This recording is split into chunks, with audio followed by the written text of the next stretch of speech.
road ahead of her in terms of surgeries and rehabilitation and things like that. She's undergone multiple surgeries already, and she's got more to come. One of the details that we didn't release early on is that she lost her right leg in this crash. Her leg was amputated just above the knee, and so as with any amputation, she's got multiple surgeries coming up ahead of her, and a long road of rehab. But Claudia is determined, to say the least. She's strong and she's courageous, and I know that she's going to do well in that rehab. And I was able to speak to her last night after she came out of sedation, and her words to me were, "Chief, I'm going to be back. I'm going to be back on patrol, and I'm going to be back to duty." So that was very encouraging, considering it was less than 48 hours after the accident. And I know you posted on Twitter saying, like, proud chief moment. I mean, yeah. As a chief of a police department, when you have somebody who's, that strong and kind of pushing back to that has to mean a whole lot, right? That means a great deal. I mean, I've known Claudia to be a very determined person during the time that I've worked with her. I've known her now for over 10 years. But I think we're about to find out exactly how determined and courageous she is. What's this process going to be like? Is there any, precedent for somebody who's lost their right leg to come back into full service into? Oh yeah, there is. There's a police officer in New Braunfels that's a leg amputee who works patrol. I mean, and I don't know all the details on that, but yes, the precedent is there. Right now, we're just focused on getting her well and supporting her in every way that we can. So it sounds like mentally, emotionally, she's recovered, ready to push forward. And physically, besides the leg, is there anything else that She had other physically traumatic injuries, but the right leg being severed was the most severe. But she's healing. She's day by day she's going to be getting better and stronger. Is there anything else that we need to? I mean, it just sounds like this is one of those kind of crazy situations where we're going to have a great story at the end of it of how she's recovered and kind of come back onto the force. Yeah. Is there anything else we need to know now? Yeah, there are a couple of things.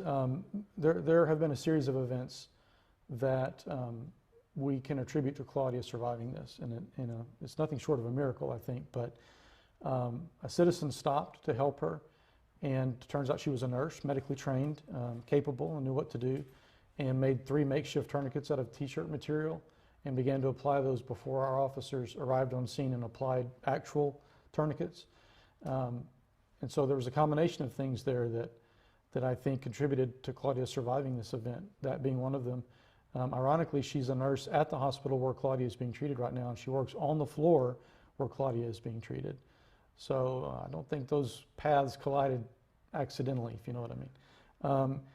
The surgeon that worked on Claudia Saturday night said that unequivocally the tourniquet that was applied to her right leg saved her life because of the level of bleeding. And so I'm thankful for the training that our personnel have, the equipment that they have, and that they know how to use it. Also, there was another family that stopped to help Claudia the night of the event. They're local to San Marcos, and they stopped and provided her emotional care, helped to care for her wounds. And without people like that, I don't know that she would have survived. I mean, that speaks a lot to the people here in San Marcos. It does, yeah. And then the driver of the car is arrested in custody, right? Yes, the Department of Public Safety, Highway Patrol Division worked the collision primarily, and they did arrest the driver of the vehicle that struck her that night and charged him with intoxication assault and failing to yield the lane for an emergency vehicle. The man's been cooperative, and I thank him for that. And as I said in the earlier interviews, he's innocent until proven guilty. He's got a trial to face ahead of him. Do we know anything? There was a blood test, a blood sample test. We don't have the results of the blood test yet. He did submit to that, and we don't have the results of that yet. Gotcha. Okay. Is there anything else that you want to say to people that stopped or didn't stop? I mean, it sounds like that's what saved your life, and that's what makes San Marcos. Well, yeah, I just want to say, without a doubt, thank you to those who stopped and helped her. It's people like that truly do make a difference and save lives. I also want to remind people that there's a law on the books that requires you to move over and yield that lane closest to an emergency vehicle or a tow truck that stopped with their emergency lights activated. That did not happen in this case. That law was written because of things like this and to save lives. And I want to remind people of that, and obviously don't drink and drive. Yeah, I think Friday, we ran a story, just kind of reminding people on that, like, well, I think we had a sweep story out, like a full but it is a lot, I think a lot of people don't remember the moving over. Right, and if you can't move over because traffic is too heavy, the law requires you to slow down to 20 miles per hour below the posted speed limit. That's an option as well. Okay, anything else? I don't think so. All right, thanks so much. Thank you. Thanks. Mhm.